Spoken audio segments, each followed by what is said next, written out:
국가 핵심 기술인 반도체 웨이퍼 연마 관련 기술을 중국에 유출한 혐의로 전현직 연구원들이 재판에 넘겨졌습니다. 이들은 국내보다 두세 배 되는 연봉을 받는 조건으로 관련 기술을 넘긴 것으로 조사됐습니다. 이상곤 기자입니다. 반도체 웨이퍼 연마 공정은 국내외 시장에서 차지하는 기술적, 경제적 가치가 높아 국가 핵심 기술로 지정돼 있습니다. 연마제로 웨이퍼 표면을 평평하게 해주는 첨단 기술이 사용되는데 반도체의 불량률을 줄여주고 집적도를 높이는 데 필수입니다.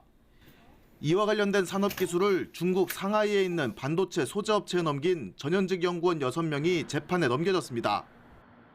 특허청 조사 결과 국내 반도체 업계에서 10년 넘게 일해온 50대 A씨는 지난 2019년 중국 업체와 동업을 약정한 뒤 연구원들을 포섭한 것으로 드러났습니다. 이후 국내 대기업 2곳과 중견기업 1곳에서 반도체 연마제 실험 자료 등을 중국 업체로 넘겼습니다. 핸드폰으로 찍거나 아니면은 그걸 자료를 이용한 PPT 자료를 만들어서 중국 업체에 전달한 것으로 확인됩니다.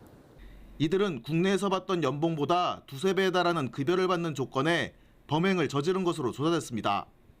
피고인 6명 가운데 4명은 실제로 중국 업체 임직원으로 이직했고 일부는 중국 업체의 지분까지 요구했던 것으로 알려졌습니다.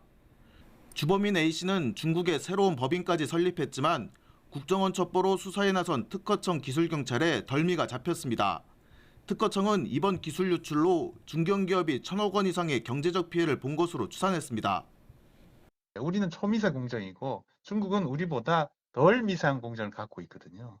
받은 기업은 그만큼 개발비가 전략이 되잖아요. 시간이 줄어드는 만큼 격차가 줄어들어요. 그럼 어느 순간 우리가 추월당할 수도 있는 거죠. 최근 5년 동안 산업기술을 해외로 유출했다가 적발된 건수는 100여 건으로 이 중 국가 핵심 기술은 36건에 달합니다. 특허청은 기술 유출 사범에 대한 처벌을 강화할 필요가 있다며 양형 기준을 높이기 위한 노력을 지속해 나가겠다고 밝혔습니다. YTN 이상곤입니다.